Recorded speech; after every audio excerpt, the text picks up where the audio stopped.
shooting from the prone position. Let's face it, in chaos, in a bad situation, you're in a mall, you're at a Walmart, wherever, out and about, there's a lot of people, get down, get down, get down, and you gotta get down and shoot. Prone, chest hits the ground, you gotta fire, you know how to do it. In your mind, you might think, well, just hit the ground and shoot. In this video, you're gonna see from the pros at the Sig Sauer Academy, which, by the way, they don't care about what gun you bring there or anything like that. They are just so professional, they just want to teach you how to shoot. Our instructor, his name is Dylan, happens to be one of the best shooters in the world. He's very humble, extremely professional. That place, that's a whole separate video when I teach you guys about the Academy. Right now, I want you to learn 2 lessons on shooting from the prone, and you'll see it demonstrated here in a moment. But shooting from the prone. Okay, think about this. Your grip, okay? We know how to grip a gun, but should there be a different grip when you're shooting with your chest hitting the dirt? Okay, maybe, maybe not. See what works for you. You'll see 2 options here in this video. Second, what I learned from this, from the pros, your toes behind you, your chest is to the ground, you're on the ground. Do you want your toes pointed straight up and down? You got chaos going around, and this comes from the battlefields, real military stuff, because they train the military, everyone there. And we heard some stories of real stories, you know, real life stories on the battlefield where the guys get their Achilles tendon crushed because they put their toe to the ground and they go to shoot and they get trampled on, and the Achilles tendon, and I'm a guy who's busted a lot of bones in my life, been racing dirt bikes my whole life, and this bones will heal. Tendons, no, that's not too cool.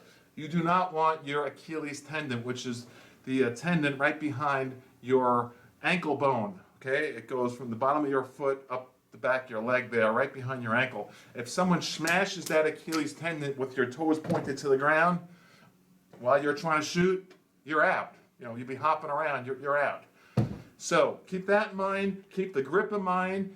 This is professional stuff. Those are the 2 tips I want to give you in like a 2-hour lesson we had. We all shot hundreds of rounds from this position, and until you do it, you don't get it. So, but at least you'll watch this and you'll learn 2 really good tips. But until you really shoot hundreds and hundreds of rounds with different grips and different feet positions, and it'll teach you where your muzzle goes.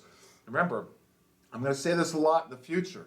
It's all about your sights and your trigger, not how you're standing and how you're breathing. The pros know one thing. If they all got one thing in common, it is. I'm talking the top pros. Wherever your sights are pointed, when you pull that trigger, that is where that round is going. We'll talk about more of that in the future. For now, welcome to weaponseducation.com. Keep those 2 tips in mind. Let me know if you shoot from the prone position. Do you practice it? If not, try it. Let me know. All right, let's go on with it and see what you think.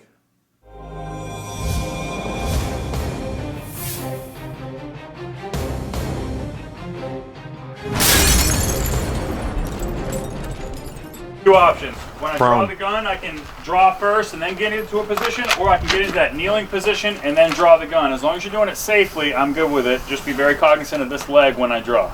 Okay. If you're one of those guys that likes to kind of spread knees apart a little bit, make sure that this muzzle's not coming across your leg as you draw the gun. Catch what I'm throwing? Okay. Once I'm here, make sure also that I don't put the muzzle on my hand when I lower myself down. I got to keep the muzzle downrange. I'm going to use my hand to support myself down, and I'll get into that prone position. I want you guys to try this, mainly because you're going to find it's pretty unsupported and it may be kind of difficult to get shots on target. So check this out. I'm just going to bring the gun up to my eye level, depending on body builds and stuff like that. That may vary as an ear's on. You can take a couple shots here. Right target.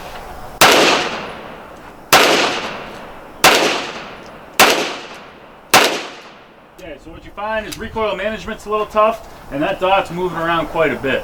Right? I want you to experience it, and after you guys get done, we'll check targets, and then we'll come in and I'll show you a couple different ways that may help get a lot more support on the gun. Sound good? Okay. Check this out too. Look at my heels. Remember I said before, it's no different than a rifle realistically. If I have movement in my heels, that translates right directly to the muzzle. So make sure we're not moving those heels around at a minimum. And I would prefer that we get those flat to the ground. As much of my body that I can get in contact with the ground, It's just going to make it that much more stable for you. Sound good? Okay, now reholstering. Can be a little tricky, so you got to be aware of that. Gun cannot come lower than my head. So if I bring the gun way back here, obviously that creates some unsafe stuff going on. So keep the muzzle forward of your head. Work to that kneeling position, and then from here you guys know what to do. If I holster up, just make sure the muzzle's not pointing at my calf or my leg or anything like that as I reholster. Then I can stand, or if you have the ability to, if you want to stand first and then holster up, that's fine. You just got to keep it safe. Last thing, guys, this is another option I didn't mention before. Guess what else I'm okay with, especially from the prone position. Oh, thank you. Put the gun on the ground, make sure it's oriented correctly, make sure it's downrange. Once you get comfortable to a kneeling position, safely pick it back up, and the side I'm on, whichever side my head is on, that's the eye that I have to use to shoot. So how many of us actually practice using one eye or the other? Some of us may not be able to without a little bit of practice. I get that, I understand that. Some of us have limitations in vision in one eye or the other. Usually your dominant eye wants to take over, so sometimes it's very hard to see the sights with your non-dominant eye. However, if there's an injury, if I'm having to shoot underneath a car or something like that, you're only in some instances able to use the other eye. So it's important that we at least train with it, at least attempt it, and see what our capabilities are with that other eye. Okay. So as we do this, I'm going to ask that you do roll over prone on both sides. It's going to be very awkward. I highly understand that. We're going to actually move you in a little bit, so we're not doing it from the 25-yard line. Okay, I'd like to do it from like the 15-yard line, so our angles are still safe and stuff like that. But here's how it's going to work. If you guys want your cardboard, you can bring it with you. Come on down. Sissies. Oh, I'm sorry. You said it, not me. I didn't say nothing. Okay, so I'm just gonna attempt to suck this up. I might cry and whine a little bit because of the gravel here, but it is what it is. So same rules apply. I'm gonna get down into that prone position, and then once I'm in that prone position, I'm ultimately gonna be on my arm. Okay. Watch his once grip. I go sideways, I'm able to get the gun lower towards the ground. Does that make sense? I usually use this leg as kind of a kickstand. What if you're under a car? If I needed to use the hubs of the tires and stuff as cover or some even concealment in most cases, I'm able to do that. But from this position, I can get fairly low. The only issue is if I'm left eye dominant, it's very hard for me to get my head low enough to see the sight. So I kind of have to. I'm stuck using the eye closest to the ground. But from here, guys, one or two-handed, it's completely up to you. If you got the ability to get two hands on, it's a good thing. Eyes and ears on. And I'll take a shot.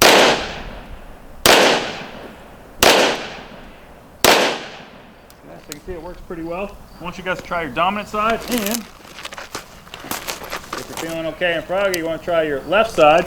Some folks, you know, getting two hands on the gun may be a little difficult, so if you want to stick with one hand, that's fine, and attempt one hand.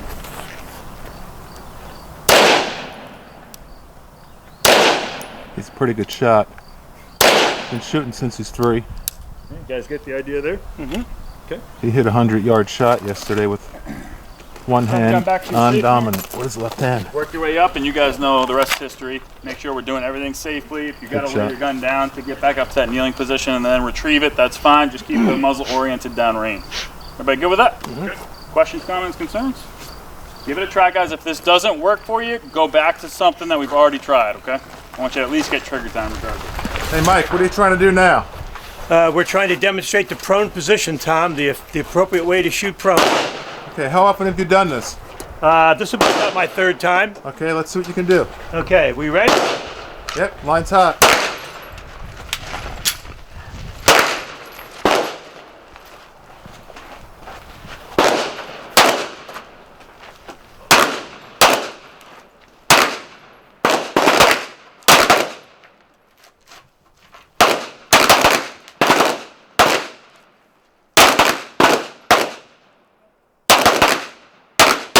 Five yards.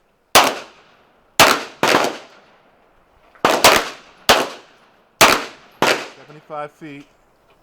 It's a lot more difficult than it looks. It's all about sights, trigger. Sights, trigger. No matter what position you're in. He's been drilling that into us all week. 4th day now.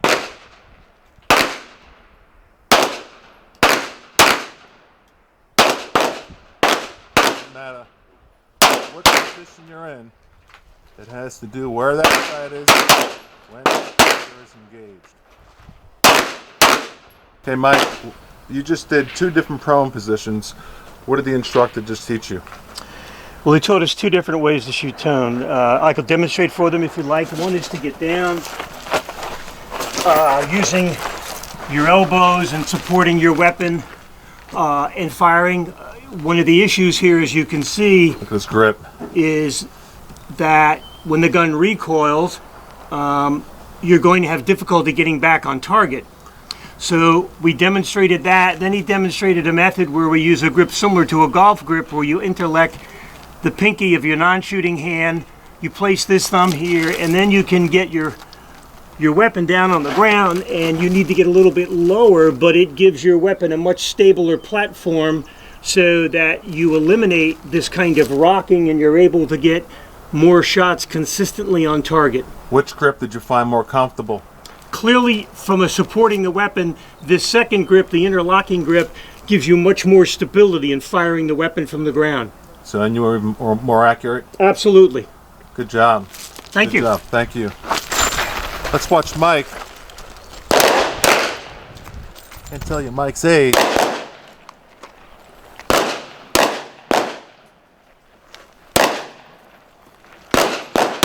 Shoot. 50 years. He's in better shape than 90% of people in my life.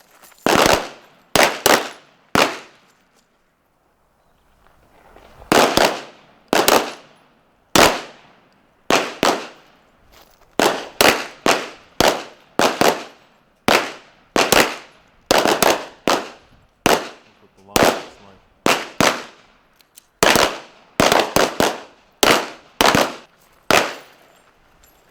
Mike, how'd that go? That was fun. What's different about it, each side? I got a ring. I shot his target. Tell us about the gong. What's the gong all about? What? The gong? You really The got to gong ring is, it? yeah, the gong is 2 things. The gong is either you have got to the line and you haven't loaded the round, so you have empty chamber, or like on a drill like this, I shot my partner's target, so I got to go ring the gong. Oh God! So you might be embarrassed. You know the SWAT team is practicing down there. It's true. There's only about 30 SWAT guys you got to There do you it in go. front of, and you got to bring your partner about 200 yards to do this. It's a little embarrassing when you make a mistake. So you got to pay the price. Yeah, I bring the gong.